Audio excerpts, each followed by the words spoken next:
అనుదినమన్న శ్రోతలకు మన ప్రభువును రక్షకుడై ఉన్న యేసుక్రీస్తు సరిసాటి లేని మహా గొప్ప పరిశుద్ధమైన నామం నందు శుభములు. నేడు 2025 సంవత్సరము ఆగస్టు మాసము 31వ తారీఖు ఆదివారం నాటి ధ్యానాంశము స్తుతియు ప్రసన్నతయు. 22వ కీర్తన 3వ వచనమందు ఇజ్రాయేలు చేయు స్తోత్రముల మీద ఆశిండయున్న దేవ పరిశుద్ధుడు. స్తుతియు ఆరాధనయు మనలను ప్రభు యొక్క సమీపమునకు తీసుకుని వచ్చుడితో పాటు దేవుని యొక్క ప్రసన్నతలోనికి తీసుకుని వచ్చి నిలబెట్టుచున్నది. కావున ఎవరెవరు ప్రభు యొక్క ప్రసన్నతను గ్రహించుటకు కోరుచున్నారో అట్టివారు ప్రభువును స్తుతించుటకు అభ్యాసము చేసుకొనవలెను. బైబిల్ గ్రంథము సెలవిచ్చుచున్నది, ఏలైనగా మనము ఆయనకు మొరపెట్టుచున్నప్పుడెల్లను మన దేవుడైన యెహోవా మనకు సమీపముగా ఉన్నట్టు మరి ఏ గొప్ప జనమునకును ఏ దేవుడు సమీపముగా ఉన్నాడు.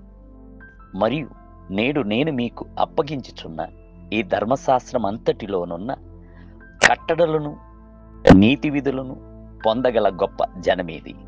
ద్వితీయోపదేశ కాండము 4వ అధ్యాయము 7 మరియు 8 వచనములు. ప్రభు యొక్క ప్రసన్నత యందు ఎల్లప్పుడూ నిలిచుండుటకు ఆశించిన దావీదు ఒక దినమున ఒక తీర్మానమును చేసెను. నేనెల్లప్పుడూ యెహోవాను సన్నుతించెదను, నిత్యము ఆయన కీర్తి నా నోట నుండును అనుటియే అట్టి తీర్మానము. 34వ కీర్తన 1వ వచనం.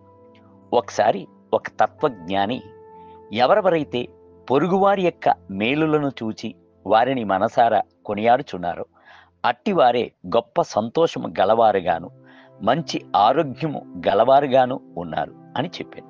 అయితే ఎల్లప్పుడూ ప్రభువు చేసిన మేలులను జ్ఞాపకం చేసుకుని ఆయన యొక్క మహత్యమును గ్రహించి స్తుతించుచున్న వారైతే అట్టివారు అందరికంటే మిగుల సంతోషం గలవారుగాను బలము గలవారుగాను శక్తి గలవారుగాను ఉన్నారు. దావీదు రాజు సెలవిచ్చుచున్నాడు, యెహోవాను స్తుతించుట మంచిది, మహోన్నతుడా నీ నామమును కీర్తించుట మంచిది. ఉదయమున నీ కృపను, ప్రతి రాత్రి నీ విశ్వాస సత్యతను 10 తంతుల స్వరమండంతోనూ గంభీర ధ్వని గల సితారతోనూ ప్రచురించుట మంచిది.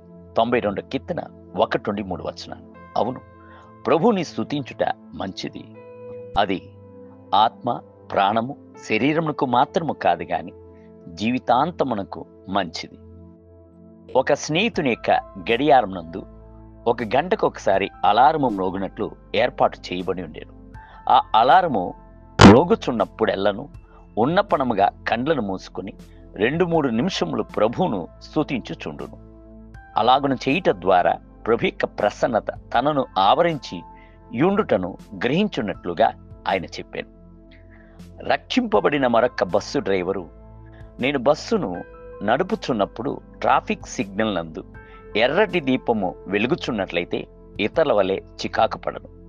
అది నాకు స్తుతించు సమయముగాను ప్రభు యొక్క ప్రసన్నతను గ్రహించుచున్న సమయముగాను ఉన్నది అని చెప్పాను.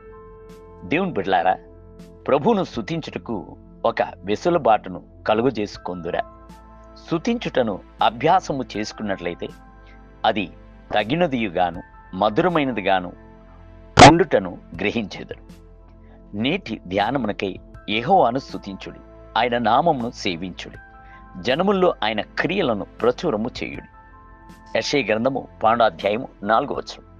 నేటి వేద పట్టణము ఉదయం కీర్తన గ్రంథము 132వ కీర్తన, 133వ కీర్తన మరియు 134వ కీర్తన.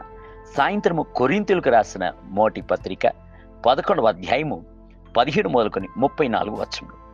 ప్రభు ఈ పునరుద్ధానపు దినమునందు మిమ్ములను ధారాళముగా దీవించునుగాక. ఆమేన్.